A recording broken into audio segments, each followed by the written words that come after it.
Assalamualaikum. Pernah tak kita terfikir apa sebenarnya yang menjadikan solat kita ni sah? Hari ni, jom kita bedah siasat 13 rukun solat yang boleh kita anggap macam blueprint atau resepi wajib untuk ibadah kita. Kita akan lihat satu persatu dengan cara yang paling mudah nak faham. Jom kita mulakan. Mesti kita semua pernah dengarkan ungkapan ni, solat itu tiang agama. Tapi ia bukan sekadar ayat biasa tau. Cuba kita bayangkan, iman kita ni macam sebuah bangunan.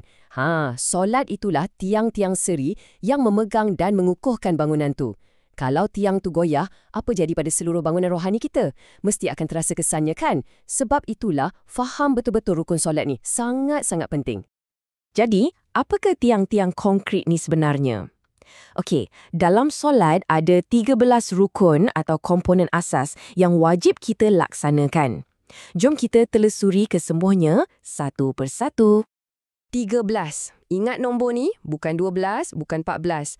Sebabnya, setiap satu daripada 13 rukun ni, dia macam checkpoint yang kita wajib lalui. Kalau terlepas satu, solat kita tak lengkap. Untuk kita senang faham, kita akan pecahkan kepada dua kumpulan utama dulu. Baiklah, ini dia 6 rukun yang pertama. Boleh kita panggil fasa permulaan. Kita mulakan dengan berdiri tegak, lepas tu pasang niat dalam hati. Yang ni macam kita start enjin solat kita. Kemudian Allahu Akbar, takbiratul ihram. Waktu ni seolah-olah kita tinggalkan segala urusan dunia di belakang. Terus kita masuk berdialog dengan Tuhan melalui bacaan Al-Fatihah. Seterusnya, kita tunduk hormat dalam rukuk dan bangkit semula dalam i'tidal. Nampak tak aliran dia? Ia membina momentum spiritual kita dari awal lagi. Okey, sekarang kita sambung dengan 7 rukun terakhir yang melengkapkan solat kita. Kita merendahkan diri sepenuhnya dalam sujud, kemudian kita duduk sekejap dan terus masuk ke tasyahud akhir. Dekat sinilah kita membaca pengakuan syahadah dan selawat ke atas Nabi.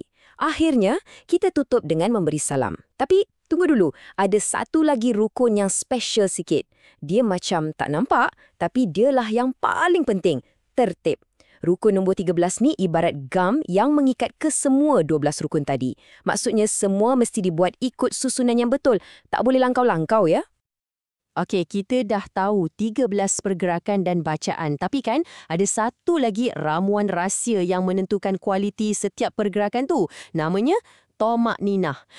Apa benda sebenarnya Tumakninah ni?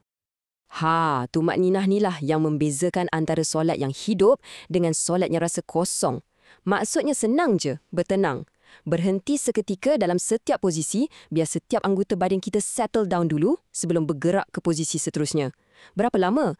Cukup sekadar sempat kita sebut Subhanallah. Jadi, tak adalah solat kita tu laju macam ayam memantuk kan? Biar solat kita tu tenang, barulah khusyuk tu boleh datang. Ada lagi satu perkara yang menakjubkan tentang 13 rukun ni. Ia bukan sekadar satu senarai yang gerawak tau. Sebenarnya, ada satu sistem yang sangat kemas di sebaliknya. Kita boleh pecahkan ke semua 13 rukun ini kepada 3 kategori utama. Ini akan bantu kita faham DNA solat itu sendiri. Jadi, apakah 3 kategori ini? Cuba teka, adakah ia berdasarkan pergerakan, bacaan, atau sesuatu yang lain? Jom kita lihat pecahannya. Ini cara yang sangat bijak untuk kita bedah siasat anatomi solat. Dan inilah jawapannya. Pertama, rukun qalbi, iaitu rukun hati. Cuma ada 2 je. Niat di awal solat dan tertib yang menjaga keseluruhan proses. Kedua, rukun fi'li, iaitu rukun perbuatan fizikal. Yang ini paling banyak, ada 6 kesemuanya. Dari berdiri sampailah duduk. Dan yang ketiga, rukun qauli, rukun ucapan. Ada 5 bacaan wajib dari takbir hinggalah salam. Nampak tak, solat bukan sekadar perbuatan fizikal atau ucapan semata-mata. Ia adalah satu simfoni yang sempurna antara hati, lisan dan perbuatan kita. Semuanya mesti selari. Jadi, kita dah tahu struktur, komponen dan juga ramuan rahsia solat. Tapi semua ilmu ni tak akan bermakna kalau ia hanya tinggal di kepala kan? Kita perlu bawa ia kembali kepada mesej yang paling asas. Ini adalah satu peringatan yang sangat straight to the point. Solat itu ibarat sauh atau anchor dalam hidup kita yang penuh cabaran ni. Apabila kita melepaskan sauh ini, kita bukan sahaja melakukan satu kesalahan besar, tapi kita sebenarnya membiarkan diri kita terumbang-ambing tanpa arah, mudah rasa resah dan hilang ketenangan. Jadi, saya nak tinggalkan anda dengan satu soalan untuk kita renungkan bersama. Sekarang kita dah tahu blueprint solat yang sempurna, macam mana kita boleh gunakannya untuk mengubah solat kita daripada satu rutin kepada satu perjumpaan dengan Tuhan yang kita nanti-nantikan.